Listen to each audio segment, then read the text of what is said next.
안녕하세요. 다이캐리입니다. 이번에는 아주 유니크한 성장주를 다뤄보려 합니다. 자, 그랩이 단순히 동남아 우버라고만 인식되는 경향이 많은데 이게 은근히 복잡합니다. 문화적인 스토리가 있어요. 또 그랩은 요즘 진짜 보기 드문 저평가 성장주입니다. 투자 전망 인사이트는 뒤에 다룰 건데요. 내용 다 이해 못하시면 의미 없습니다. 어떤 의미에서 저평가되었는지, 왜 그랩이 가치가 있는지 알려면 그랩이 아니라 동남아 문화 전체를 같이 보셔야 됩니다. 그리고 제 영상 계속 보신 분들은 아시겠지만 저는 기업가 정신 없는데 픽업 안 합니다. 그래서 영상 처음부터 끝까지 보셔야 됩니다.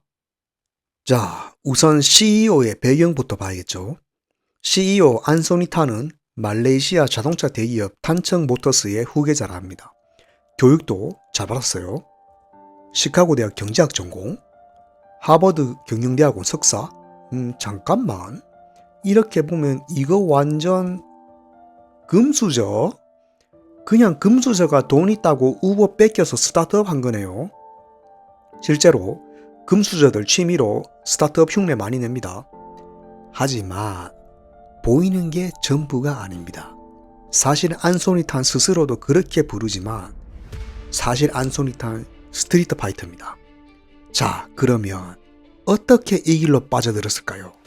시간을 2011년으로 되돌려 보겠습니다. 2011년 안소니탄은 하버드에서 경험한 기업가 정신이 인생을 송두리째 바꿨다 합니다. 공동 창업자인 탄 후이링이 하버드 동기인데 일반적인 금수저는 아니었다 해요. 탄청 모터스가 말레이시아 사람이라면 다 아는 대기업인데 안소니탄이 그 후계자인지조차 몰랐다 합니다. 은행이 항상 겸손하고 제일 우수하고 열심히 했다 하네요. 또 탄청 모터스는 증조 할아버지가 택시기사 하면서 시작한 기업이라 가정교육이 빡셌다 합니다. 안소니탄이 인턴으로 탄청 모터스에서 일할 때 매일 새벽 4시 30분에 버스로 출근해서 공장 직원들과 차 조립하는 것부터 시작했다 하네요. 그래서 어릴 때부터 겸손이 뭔지 아주 철저하게 교육받았다 합니다. 아무튼 안소니탄은 부친의 발행과는 다르게 스타트업 창업을 생각합니다. 그러던 와중에 사업 아이템 경진대회에 나가게 되는데 지금 그랩의 모태가 된 마이택시로 2등을 합니다. 공동 창업자인 탄 후이링도 저때 마이택시 프로젝트의 멤버였습니다. 이때 받은 25,000달러의 상금으로 바로 창업을 합니다. 자, 여기서 집의 지원을 안 받았는데 못 받은 거에 가까운 괘씸죄죠. 아무튼 25,000달러의 초기 자금은 어머니를 설득해서 조금 더 긁어 모았다고 합니다. 마이택시를 한 배경이 친구 하소연 때문이라는데 당시 말레이시아 공항 택시를 잡으려면 힘들고 불친절했습니다. 옛날에 동남아 경험한 사람은 다 알죠. 어떻게 바가지 쓸지도 모르고 운전도 난폭하고 불친절하니까. 이게 알면서 호갱을 당할 수밖에 없다는 게 이게 참 짜증나고 무섭죠. 안소니탄은 안소니탄은 여기서 더 나아가서 동남아시아 교통 문제를 전부 뜯어고칠 계획을 세웁니다. 예전에 동남아 가보신 분들은 다 아시겠지만 혼돈의 카오스죠. 안소니탄 아이디어가 우버랑 비슷하게 보이지만 왜 좋은 평가를 받았냐면 말레이시아 환경과 문화에 맞는 사업 레이어를 잘 구상했기 때문입니다. 그냥 우버 같은 시스템을 갖다 붙이는 게 아니라 점진적으로 말레이시아만의 인프라를 구축해 나가면서 스마트 택시 문화부터 정착시킨다는 거였거든요. 당시 동남아 전체에 인터넷 보급도 제대로 안 됐는데 우버 같은 거 있어도 사람들 못 써요.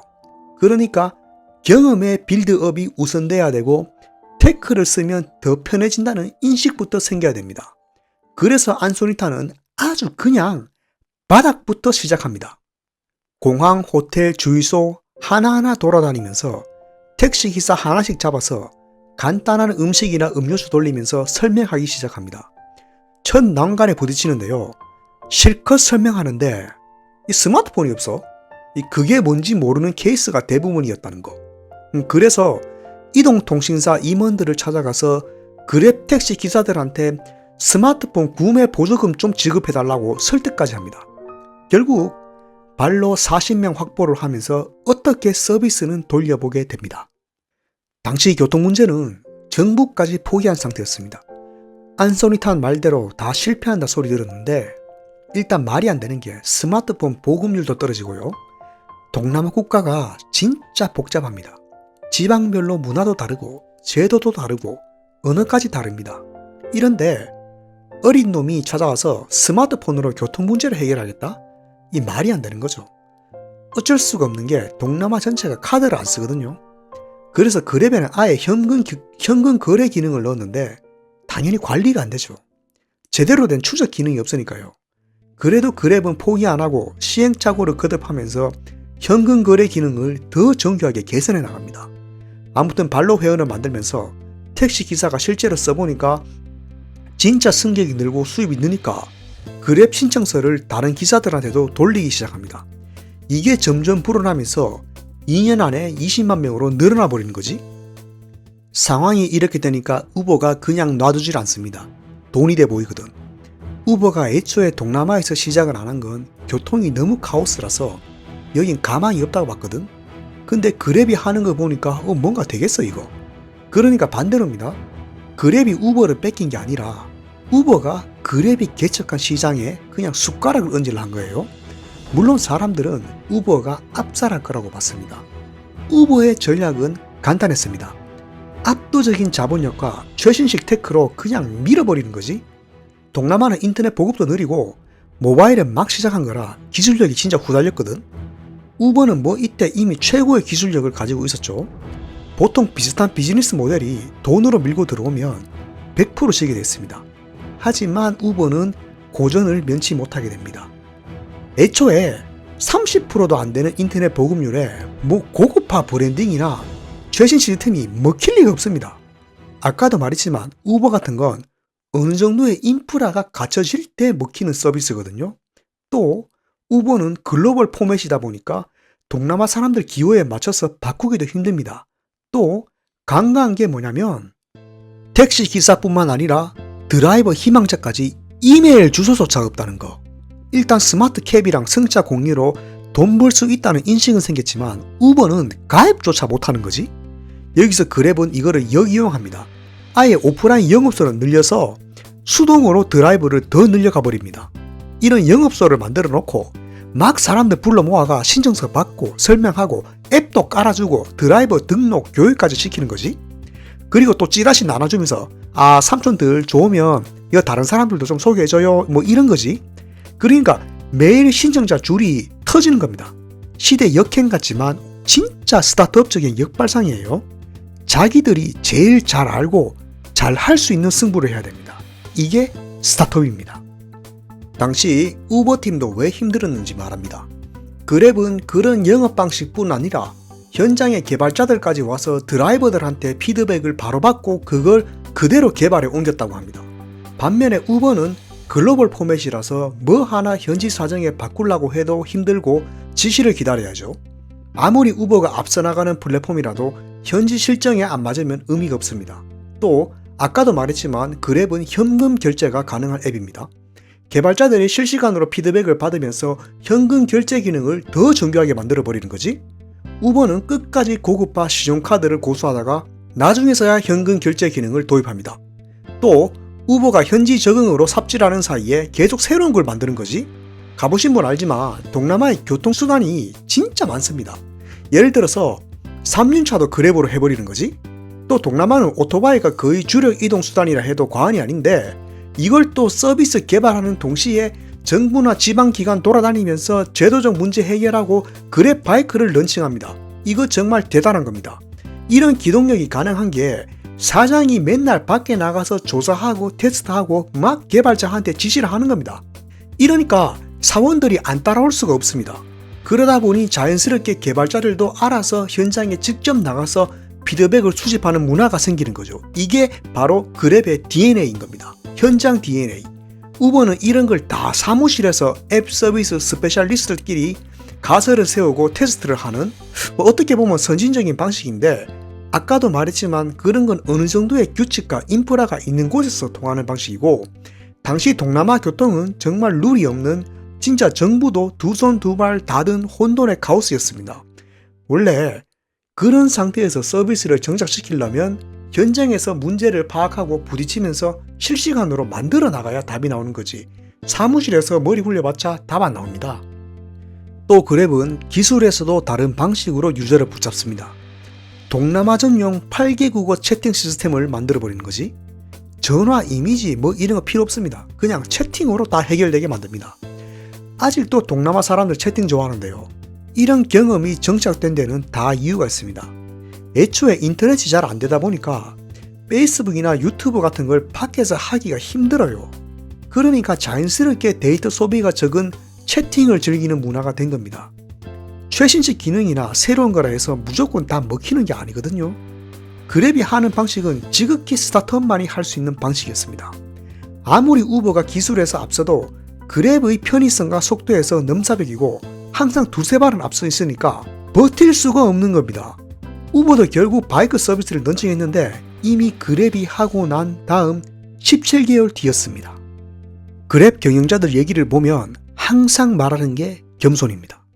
이 동남아시아가 나라뿐만 아니라 도시마다 문화도 다른데 언어까지 다르고 프라이드까지 장난 아닙니다. 거기다 유교 문화까지 있어서 예의 범절도 생각해야 돼요. 그랩은 각 나라, 각 도시의 길거리에서 근본적인 문제를 분석하고 각각의 문화를 이해하고 공부를 했습니다.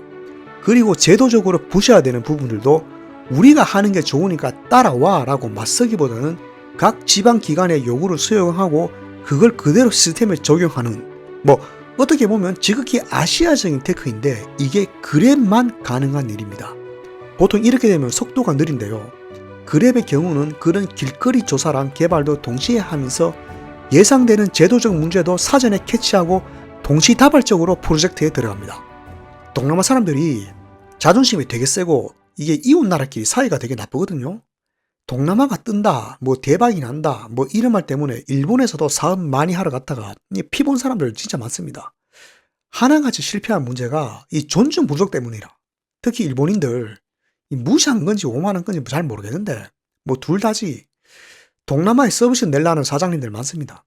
제가 깜짝 놀라는 게 뭐냐면 동남아에서 싱가포르이 제일 잘 살고 영어를 쓰니까 영어로 일단 서비스를 내면 말레이시아랑 인도네시아는 일단 다 먹을 수 있지 않냐고 물어봅니다. 정신 나간 놈들이지. 제가 헛소리 하지 말라면 또 따지거든. 그러면 전 그게 왜 말이 안 되는지 1시간 동안 설명을 하는 거지. 이런 인간들 보면 이미 자기 머릿속으로 명확해. 그만큼 제가 그러면 안 된다고 해도 기어코 밀고 나가고 실패하더라고. 이런 인식의 문제점이 뭐냐면 일단 질 좋고 우수한 서비스를 내면 사람들이 그냥 알아서 따라올 거다라는 거거든요. 우버도 똑같습니다. 동남아의 로컬 인터넷 서비스가 열악하다 보니까 우버의 관점은 자기들의 선진 문명을 전파하면 알아서 따라올 것이다 라는 것입니다. 다시 말하지만 훨씬 이전에 인식부터 바꿔야 되는데 그러려면 기존 체제를 존중하면서 이게 왜 좋고 편한지부터 깨닫게 해야 됩니다. 탄 후이링이 말했던 것처럼 동남아시아 자체가 현금 경제란 말입니다. 그러면 일단 거기에 맞춰서 서비스를 출발해야죠. 이거는 상식입니다. 저도 동남아에서 그랩만 쓰는데 다 현금으로 했거든요. 이 그랩이 좋은 게 차가 얼마나 밀려도 처음에 결정된 금액만 내는 그런 구조입니다. 이게 참 좋더라고. 제가 좀 먼데 가면 드라이버가 이게 교섭을 걸어옵니다. 이런 경험이 좀 인간미가 있고 아시아적이라고 해야 되나? 카드면 그냥 깔끔하게 끝나죠. 현금이 들어가 버리니까 이게 참 다양한 옵션이 생겨버려. 아무튼 그랩이 그런 아시아적 로컬 문화를 다 수용하는 좀 재밌는 플랫폼입니다. 그 아시아의 로컬 문화, 아시아의 가치, 그거를 서양인들은 근본적으로 이해를 하지 못합니다. 경영자들 인터뷰를 보시면 서양 사람들하고 말이 참 안 통하는 걸 볼 수 있습니다. 다 보면 하나같이 묻는 게 어떻게 우버를 이겼나는 겁니다. 여기 블룸버그 진행자도 우버를 어떻게 이긴다는 거에 대해서 관심이 참 많습니다. 안소니 탄이 말하는 게 자기는 어릴 때부터 겸손해지는 법을 배웠고 그게 동남아의 다양한 로컬 문화를 이해하고 문제 해결에 도움이 됐다고 하니까 진행자가 말합니다. 그러니까 그게 안티 우버 방식인가요? 라고 되묻습니다. 안소니 탄은 말문이 막혀서 그냥 웃어버립니다. 자, 애초에 그랩이 우버와 다른 솔루션을 내면서 압도를 할 수 있었던 것은 우버를 의식해서 경쟁을 했다기보다 그냥 동남아의 로컬 상황에 맞는 화합의 전략을 택한 것 뿐입니다. 후이링이 대신 아시아 문화는 상호 협력 관계를 중시한다 하면서 유교라는 키워드까지 꺼냅니다만 이 사람들이 애초에 유교가 뭔지 알 리가 없죠. 우버와도 경쟁이 아니라 결국 윈윈이었습니다. 그랩이 우버의 사업을 인수를 하고 27%나 지분을 주는 형태였거든요. 안소니 탄도 직접 말하지만 서로 잘 얘기하고 아주 평화적으로 해결된 문제입니다. 경쟁은 사실 우버 혼자 한 거예요. 그러니까 서양은 그랩을 서구식 이분법적 프레임에 넣고 해석하는 오류를 범하는데요. 이전 인터뷰를 봐도 잘 알 수 있습니다. 2016년 라이즈 인터뷰를 봐도 서구의 관점이 잘 보입니다. 그랩은 경쟁에 관심도 없는데 계속 어떻게 우버를 이길 거냐고 묻거든. 또 물었던 것 중에 기가 찬 게 동남아의 9명 중 1명밖에 스마트폰을 안 쓰는데 4년 뒤에 수치적 전망이 어떠한가. 좀 미친놈 같네. 탄 후이링이 동남아의 상황에 대해서도 그만큼 설명을 했거든요. 동남아의 성장성이 수치로 예측이 어려운 게 95%가 현금 경제고 스마트폰을 누가 얼마나 더 살지 어떻게 합니까? 탄 후이링이 말하는 거는 그랩의 목적은 동남아의 무질서한 교통 문제가 해결이 되면 경제가 급성장하고 동남아 전체가 통합이 될 수 있다는 비전이거든요. 그걸 클리어하기 위해서 지역사회랑 화합을 해야 되고 문제를 파악해야 되는 게 기본 골자입니다. 그거를 이해를 못하는 겁니다. 또 댓글들을 보면 그냥 우버를 뺏겠다고 인정을 해라는 건데요. 이게 애초에 말이 안 되는 게 우버랑 그랩은 목적 자체가 틀립니다. 우버가 동남아 시장에 들어온 거는 결국 돈 벌려고 한 거고 그랩은 그 안에서 진지하게 사회 문제를 해결하기 위해서 근본을 뜯어고치고 사람들의 인식 전환을 위해서 승자 공유의 메커니즘을 적용시킨 겁니다. 참고로 탄 후이링도 굉장히 성공적인 커리어였는데 바로 그랩으로 온 게 아니라 그 전에 맥켄지 거쳐서 셀즈포스에서 성공적인 커리어를 쌓고 있었어요. 보통 미국에서 스펙 쌓고 현지에서 취업하면 모국으로 안 돌아오죠. 창업을 해도 미국에서 하겠죠. 말라고 혼돈의 카오스인 말레이시아에서 교통정리합니까? 서양인들은 이런 걸 애초에 이해를 못하니까 이 사람들의 진정성과 비전을 애시당초 모르는 겁니다. 승자 공유란 건 문제 해결을 위한 메소드 중 하나고 주 목적은 무질서한 교통 문제를 해결하고 이동을 이동이 해방돼야지 동남아 경제가 성장된다는 걸 계속 얘기합니다. 상식적으로 생각해보면 이동이 막히니까 당연히 경제가 안 움직이는 이치입니다. 편한 교통과 인터넷 인프라를 어릴 때부터 당연하게 누려온 미국 유럽인들이 교통과 경제 발전의 관계에 대해서 알 리가 없으니까 자기네들 잣대로 평가절하하는 겁니다. 자, 결국 이 정부도 두 손 두 발 다 놓은 교통 문제가 해결이 돼가기 시작합니다. 처음에 발로 뛰면서 이게 왜 좋은지 왜 편리한지 가르쳐 주는 데서 시작한 게 서비스가 커지면서 사람들이 알아서 성장해버린 겁니다. 예전엔 앞지르기 하고 난리 났거든요. 근데 평가 때문에 안전운행 할 수밖에 없는 거지. 평가가 안 좋으면 그랩 라이센스 박살당합니다. 또 그랩은 운영팀이 24시간 실시간으로 유저 피드백 받았습니다. 그게 아까 말했듯이 채팅으로 다 됐죠. 채팅으로 실시간으로 다 처리되고 문제가 있으면 바로 드라이버한테 경고 날렸다고 합니다. 이러니 조심 안 할 수가 없거든. 또 동남아 사람들 수입이 적다 보니까 이런 공유 경제가 일상이 돼버립니다. 자가용이나 바이크 가진 사람들이 다 그랩 드라이버 하다 보니까 안전운행이 습관화될 수밖에 없습니다. 그러다 보니까 나라 교통 전체가 질서를 갖춰가는 겁니다. 이거는 정말 대단한 겁니다. 이동의 질서가 갖춰지니까 당연히 경제도 움직이기 시작합니다. 그랩의 진짜 목적은 이동의 해방을 통한 동남아시아의 통합입니다. 이걸 위해선 우선 교통 문제가 해결이 돼야 된다는 거죠. 교통 때문에 이동이 묶이니까 경제가 안 움직인다는 겁니다. 이 이동부터 먼저 해방시켜야지 동남아시아의 경제적인 잠재력을 끌어낼 수 있다는 겁니다. 또 여기서 서양인들이 예전에 자주 묻는 게 동남아 말고 다른 데 진출할 계획은 없냐고 물어봅니다. 없다고 딱 잘라 말합니다. 안소니 탄과 후이링이 보는 건 승차 공유로 돈 버는 게 아니라 이동을 해방해서 동남아시아의 잠재력을 테크로 끌어내면 통합이 된다는 겁니다. 그게 실제로 일어나고 있습니다. 자, 예를 들면 코로나 때부터 그랩푸드를 시작합니다. 배달이게 교통정리부터 돼야 되는 사업이죠. 다 계획을 했던 겁니다. 또 그랩으로 스마트폰 보급률도 올라가니까 사람들이 편한 게 뭔지 알게 되는 거지. 실제로 구글의 보고서에 의하면 동남아인 3명 중 1명은 코로나 때문에 디지털 서비스를 처음 이용해 봤답니다. 그러다 보니까 신용카드 동기화도 자연스럽게 해보게 되는 거고 써보니까 더 편한 걸 깨닫게 되는 거지. 그러니까 그랩이 배달에서 핀테크로 가는 거는 당연한 수순이고 예전부터 이거는 준비되어 있던 거였어요. 잠깐만 여기서 그랩이 하는 게 문어발 독과점이 아닌가라는 의문이 들 수도 있습니다. 그 이전에 생각해야 되는 게 동남아의 다른 로컬 서비스는 아직 열악합니다. 그러니까 계속 외국 글로벌 서비스들이 갈라먹기 하고 있는 상황이거든요. 예를 들면 태국은 라인이 다 해먹고 있는 상황. 이런 비전도 기업가 정신도 없는 외국 기업한테 털리기보다는 그랩 같은 기업이 성장하는 게 당연히 낫습니다. 또 그랩이 잘해주면 다른 동남아 유니콘들도 같이 성장합니다.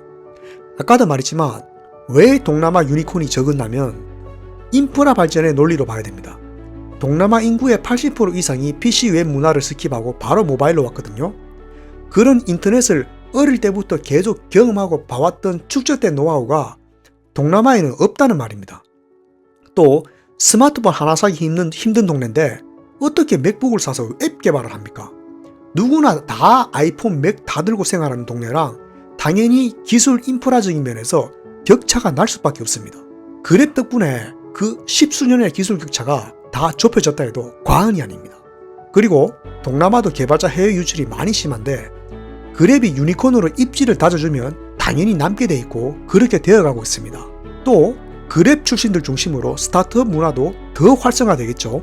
또 그랩은 상장도 했기 때문에 그랩이 스타트를 잘 끊어줘야지 다른 동남아 유니콘들도 좋은 평가를 받습니다.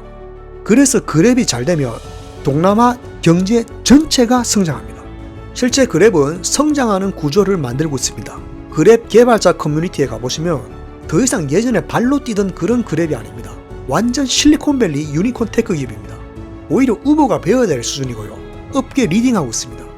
이런 게 쌓여서 동남아 전체의 잠재적인 스타트업 문화를 촉진시키는 겁니다. 진짜 꿈과 희망도 없던 데서 이런 걸 보고 배우면서 따라하면서 성장하고 자국에서 스타트업 하겠다는 야망을 가지는 인재들이 나오는 겁니다.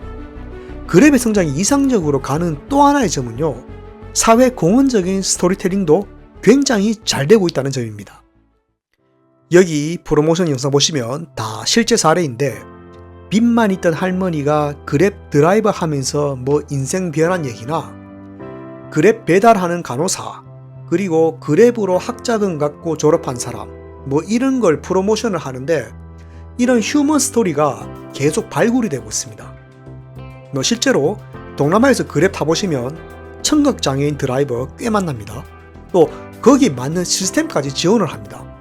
거의 동남아 모든 형태의 지역사회에 맞는 플랫폼을 제공하면서 실질적으로 일자리를 만들고 사회 공헌을 하고 있는 회사입니다. 동남아는 진짜 소득 격차가 심한 곳인데요.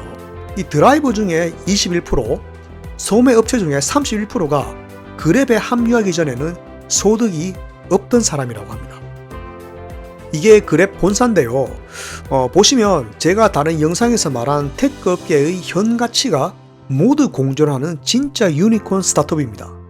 그 복잡하고 난해한 동남아시아 문화가 그랩만의 스타트업 컬처로 통합이 된 걸 볼 수 있습니다. 실리콘밸리식 스타트업 컬처를 그대로 가져오되 아시아의 가치로 재구성한 진화된 조직 문화입니다.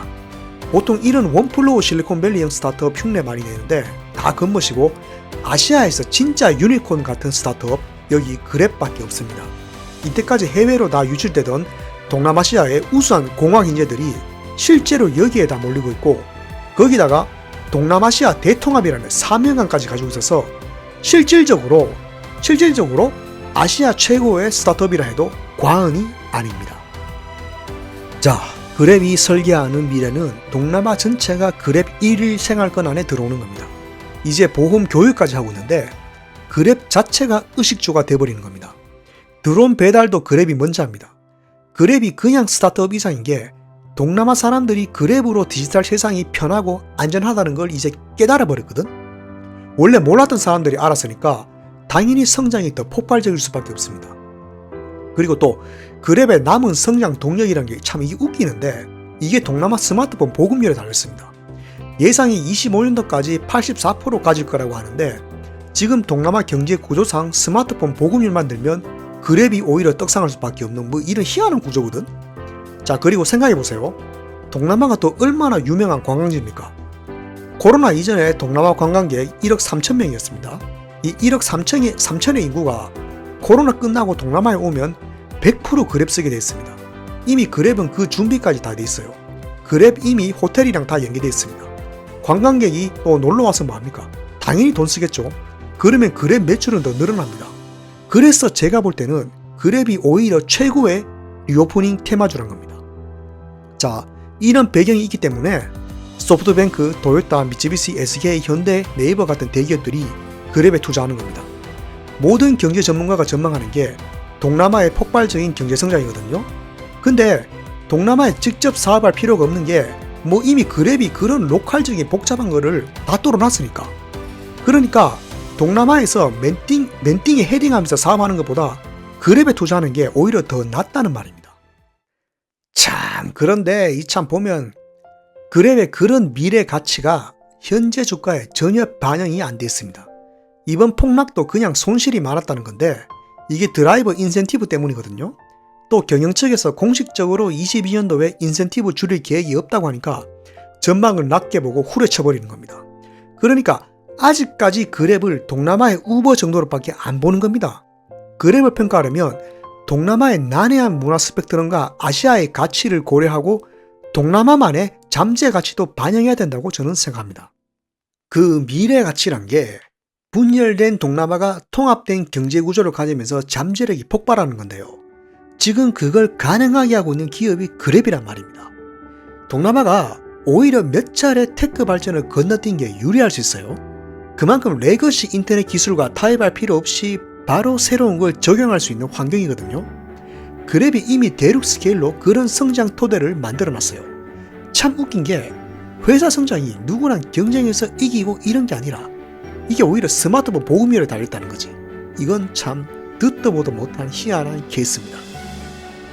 공동창업자인 탄 후이링이 항상 말하던 게 동남아에서 여자가 택시 한번 타는 게 그렇게 힘들 수가 없다는 거였습니다. 동남아시아의 잠재력을 끌어내려면 누구나 자유롭게 이동할 수 있는 환경을 만들어야 된다고 했는데요. 이동수단이 묶이니까 경제가 움직일 수 없다는 겁니다. 그리고 어디 이동하고 싶은데 못하는 건 근본적으로 잘못된 거죠. 이걸 우버를 뺏겨서 해결했을까요?